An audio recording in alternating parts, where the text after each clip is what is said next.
Good morning. I'm about to start a hike and it is going to be a cold hike. Especially since a significant portion of this hike, I think a good portion of it is going to be in the water.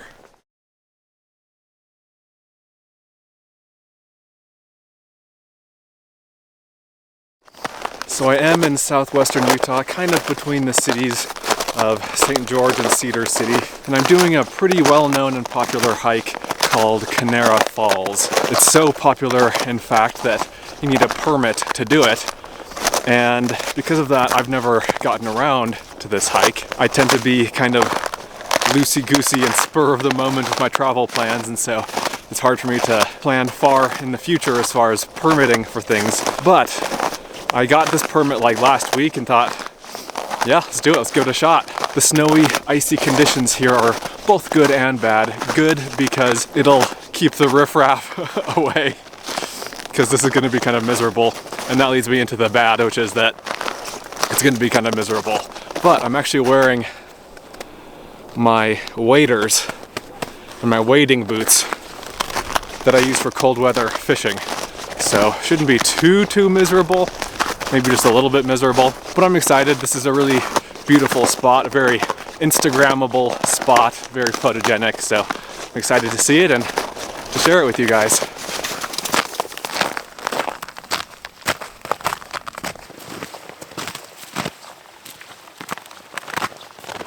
Gotta shed some layers.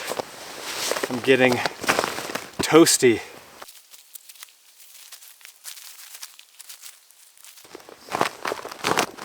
Much better.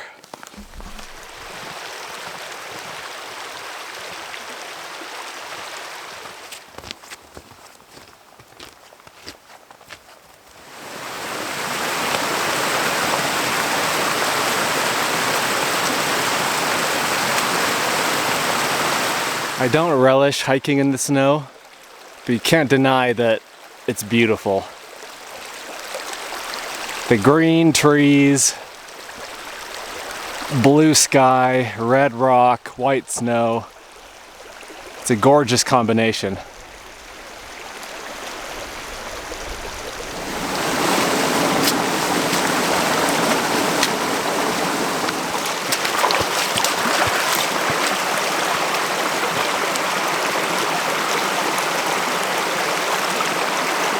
Well, after a few crossings and a few short little dalliances in the water, I think the trail is more or less fully in the water from here on out. And this is now just a full-on winter wonderland here.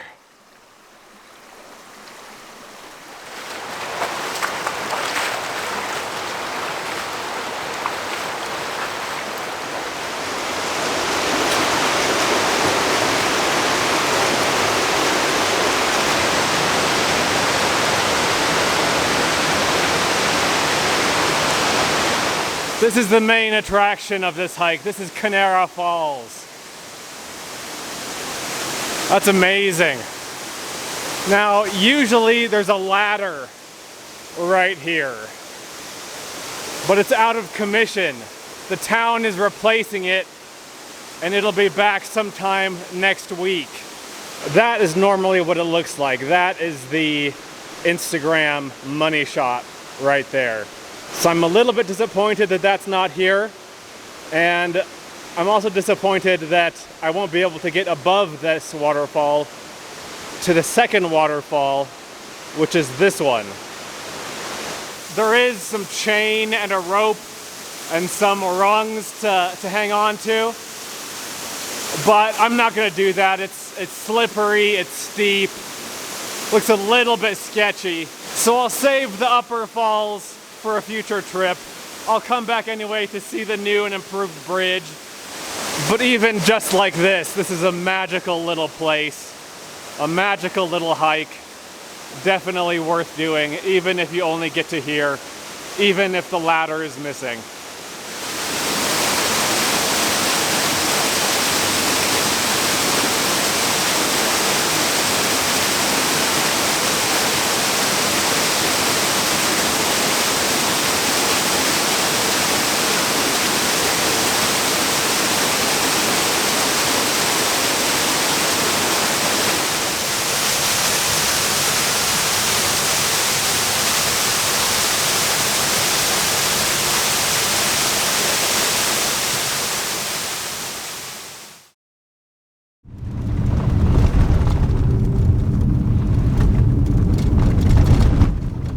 All right, guys. Well, I finished the hike, and I have been driving for about half an hour to what was going to be the second hike of the day, but there's a lot of snow. Now, the snow in and of itself isn't that big of a deal. I'm fine with hiking through snow, but the trailhead, the parking area for the hike has not been plowed. I can't drive into, several inches of snow over here, of soft snow. So that's a bummer, but you know what? Just gotta roll with the punches, roll with the weather, roll with the conditions. So let's go on to the next thing that I had planned for the day. The elevation of that is a little bit lower. There may or may not be snow there. Guess we'll see. Actually, another change of plans. So I was able to find a place to park. This isn't the normal trailhead. This isn't the normal parking area. That's a little bit down the road to my right here, but I wonder if I can get out again, if I can drive out, because it's muddy and snowy over here. But I'll leave that for future Tristan to worry about. For now, let's walk down the road a little bit, and I think there's a path going off left toward this cave right there. Yeah, here we go. This is the trail I'll be following, and my feet are going to get very cold and wet and snowy. These are definitely not waterproof shoes. They're full of holes, but I'll survive.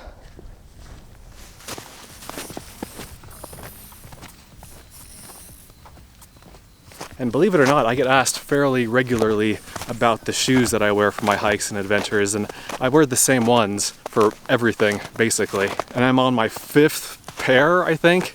I go through about a pair a year, and I keep buying them because I love them. So these are the La Sportiva Wildcats. They are trail running shoes, but I use them just as lightweight hiking shoes. They come, I think, in both men's and women's versions, and they also come in Gore-Tex and non-Gore-Tex versions. So waterproof and non-waterproof versions. I get the non-waterproof versions because, these shoes are only like this high. They're low shoes. They're not like high-cut, boots or anything like that. And so I've figured that if the water is deep enough and persistent enough to be a problem, it's probably going to get in over the tops of those shoes. And when water does get in like that, it's harder for it to get out again if there's a Gore-Tex, a waterproof lining. Also, waterproof shoes like this are a little bit hotter because they don't breathe quite as well because of that waterproof lining. And so I go with the non-waterproof ones, but whatever works for you, go ahead and get that. And after a pretty moderate hike that took exactly 12 minutes, I am inside the cave. This is called Lion's Mouth Cave, and it is known for its pictographs. So let me show those to you. We've got quite a few of them, and there's also a little bit of newer graffiti, unfortunately. The interesting thing about this cave, about the pictographs, is that there are quite a few colors. So yellow, red, white, and this symbol or motif keeps showing up. This is a good representation of it, but where is it? That is the same kind of thing. And then going farther to the left, it continues.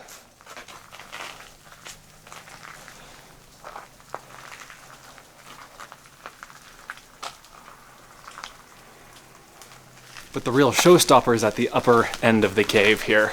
Look at this.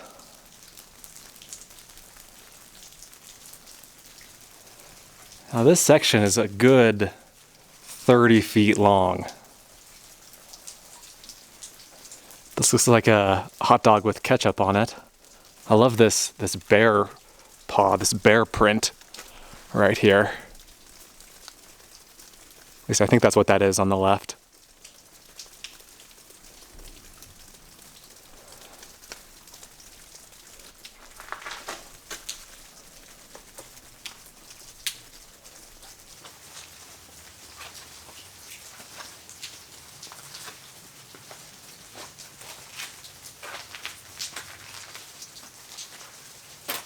I can come here and I can see this and I can appreciate it as something beautiful, as something old, as something that was very significant to people and that was probably very special. But it's sad that those people, the people who knew what all of this was, really are no longer around, and the meaning behind this place has gone. And that doesn't mean that the significance of the place has diminished. It just means that our understanding of it has.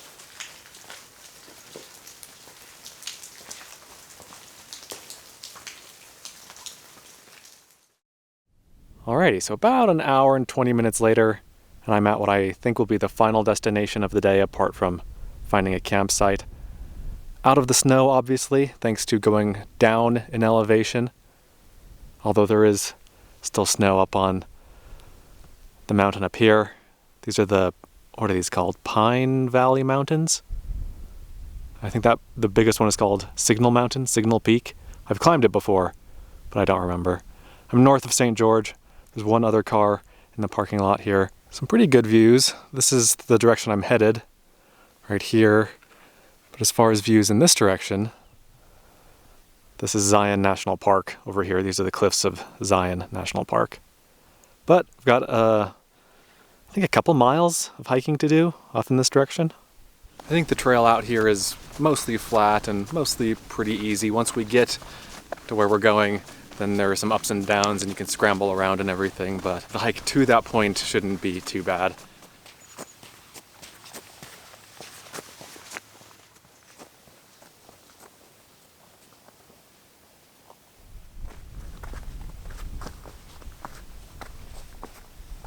And this is more or less where I wanted to get to.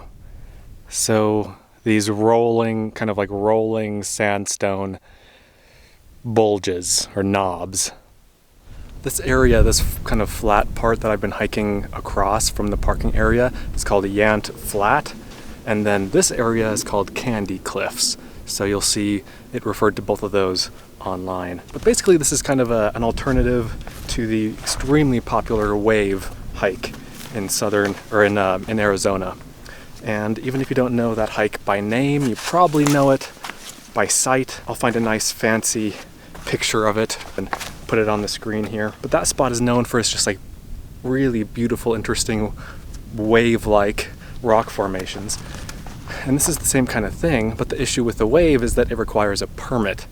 This area definitely does not require a permit. So I think the plan is to just kind of wander around among the sandstone domes and see what beautiful little nooks and crannies we can find.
And then less than a mile from the Yant Flat trailhead, I found this gorgeous campsite. Amazing views from here. And that's not all. Check this out. The campsite is right on the edge of this spectacular canyon. Not a bad place at all.